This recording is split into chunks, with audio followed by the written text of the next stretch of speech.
बहुत समय पहले की बात है। फूलपुर नाम का एक गांव था। वहां के लोग आपस में बहुत प्रेम से रहते थे और मुसीबत के समय एक दूसरे की मदद करते थे। गांव के अधिकतर लोग खेती और पशुपालन पर निर्भर थे। एक साल दुर्भाग्य से बारिश नहीं हुई और पूरा गांव भयंकर अकाल की चपेट में आ गया। फसलें सूख गईं, नदी तालाब सूख गए और गांव के लोग भूख प्यास से बेहाल हो गए। उनके पास बचा हुआ अनाज भी धीरे धीरे खत्म हो गया। यहाँ तक कि जानवर और पक्षी भी पानी के लिए तरसने लगे। गांव के मुखिया ने इस समस्या का हल निकालने के लिए पंचायत बुलाई, लेकिन कोई भी सही समाधान नहीं सुझा सका।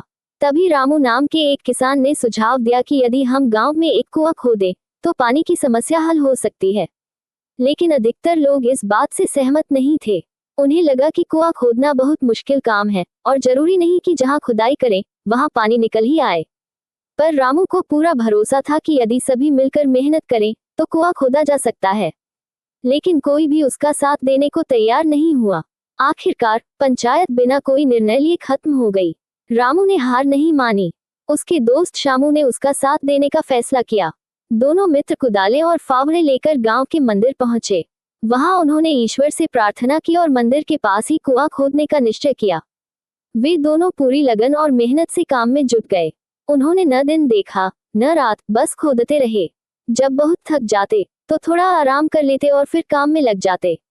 गांव के लोग उन्हें मूर्ख कहकर मजाक उड़ाते रहे, लेकिन उन्होंने परवाह नहीं की। चिलचिलाती धूप में उनके शरीर से पसीना बहता रहा, हाथों में छाले पड़ गए, लेकिन वे अपने लक्ष्य से पीछे नहीं हटे। आखिरकार वह शुभ दिन आ ही गया जब फावड़ा मारते ही जमीन से पानी की धारा फूट पड़ी। खुशी के मारे उनकी आंखों में आंसू आ गए और गला भर आया। उन्होंने ईश्वर को धन्यवाद दिया। गांव के लोगों को अपनी गलती का एहसास हुआ।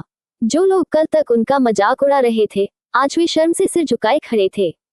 रामू और शामू ने साबित कर दिया था कि यदि मेहनत और दृढ़ विश्वास के साथ काम किया जाए तो असंभव को भी संभव बनाया जा सकता है। कहानी से सीख: मेहनत का फल मीठा होता है। यदि हम सच्चे दिल से परिश्रम करें तो सफलता अवश्य मिलती है।